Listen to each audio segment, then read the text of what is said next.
大家好，今日我哋風藝社會教大家去製作手機串珠。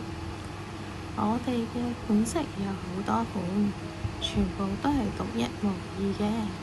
咁大家呢可以選擇自己最鍾意嘅款式去製作自己嘅手機串珠啦。事不宜遲，讓我哋呢一齊睇下有啲咩材料先。咁當然有好多嘅珠仔啦。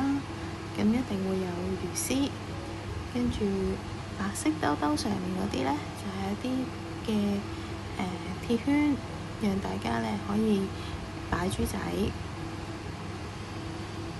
咁另外呢，仲會有一啲可以放落手機嗰度嘅裝置。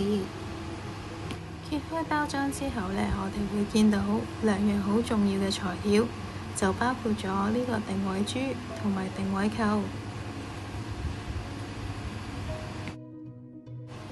開始製作啦！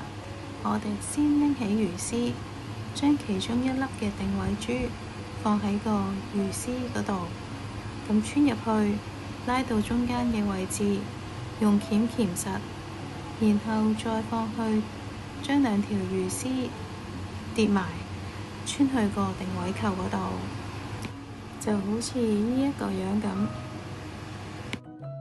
跟住我哋會揾個兜兜，放啲珠仔入去，排好珠仔嘅次序，咁然後呢，將啲珠仔穿入去魚絲入邊。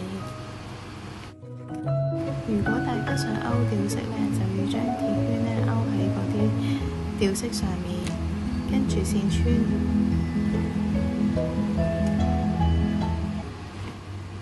穿好晒啲珠仔之後呢，就先放定位扣。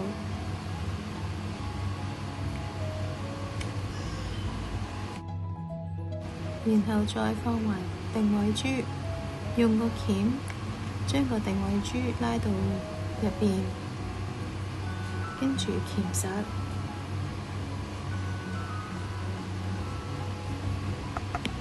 將定位扣握實，然後將魚絲穿入去第一粒珠仔入邊，將兩條魚絲一齊掹出嚟，然後將其中一條魚絲穿去第二粒珠仔嗰度，然後綁3個結，咁令到佢呢更加之實。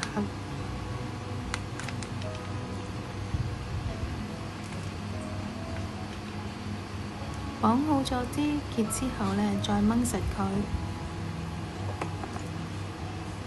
最後用鉸剪剪走多餘嘅魚絲。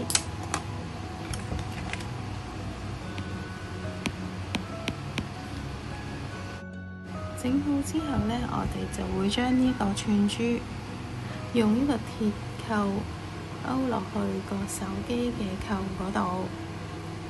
咁呢個鐵扣就係咁嘅樣嘅，咁好簡單嘅啫。我哋只係用鉗鉗開佢，跟住將手機串嘅兩邊掛入去，咁就完成㗎啦。如果大家有任何疑問，歡迎留言畀我哋，咁我哋會盡快解答你哋嘅問題㗎。拜拜。